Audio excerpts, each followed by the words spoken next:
Hello, my name is Lucy Snow and I'm a student at the University of Reading studying English literature. This screencast is going to tell you a little bit about Winter My Secret by Christina Rossetti, and I hope it will be useful for anybody studying Rossetti or indeed the poem itself. Christina Rossetti was born in 1830 and died in 1894. Rossetti was an English poet, most famous for her works Goblin Market, Remember and Winter My Secret. She lived a quiet life and never married. She is described as one of 19th century England's greatest odd women. Traditionally, women from this period had to follow honour codes which involved being pure and silent. Victorian society was preoccupied not only with legal and economic limitations for women's lives, but with the very nature of women. Most female Victorian poets were seeking liberty and wanted to voice their emotion through their writing. So, Winter My Secret. This poem was written in 1857 and it's a dramatic monologue which is a poetic form used to conceal the female speaker's secret, acting as a mask.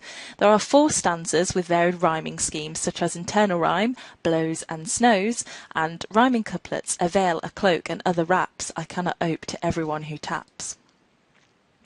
So there is the main theme of sexual desire, and this poem begins by the speaker teasing the listener with the idea that she has a secret. So she says, "Only my secret's mine and I won't tell."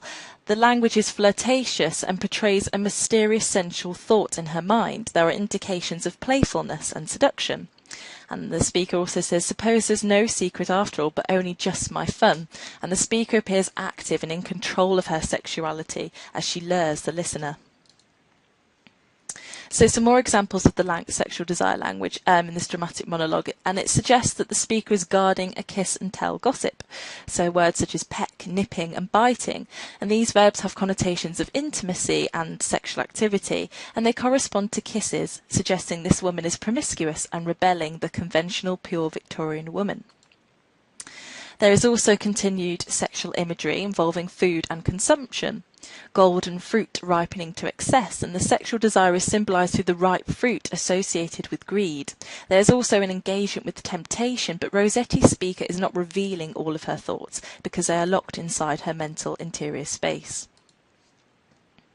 So here we have another idea of the desire for privacy this time. Rossetti promotes the power of the female mind. The speaker takes ownership of her secret and never reveals what it is. So another quotation, a veil, a cloak and other wraps. These private thoughts are masked away, suggesting the speaker is protected in her mind by a metaphorical veiled shield. So now we can think about nipping and biting as a reinterpretation of the fact that society is aggressively attempting to expose the truth. By revealing the speaker has a secret, this causes the public's desire to chip away at her thoughts. So Rossetti operates the words in her poem as a barrier to the mind, so another interpretation. And this presents that no matter how enclosed women's lives may have been physically, they will always have a creative mental space. And the poem portrays the idea that Victorian women desired a private place of their own where they could have imaginative freedom from their contained lives.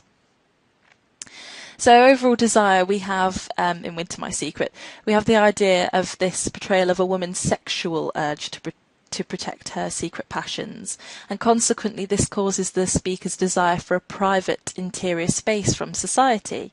But both forms of desire are secretly locked away inside her mind, displaying the speaker's powerful imaginative freedom.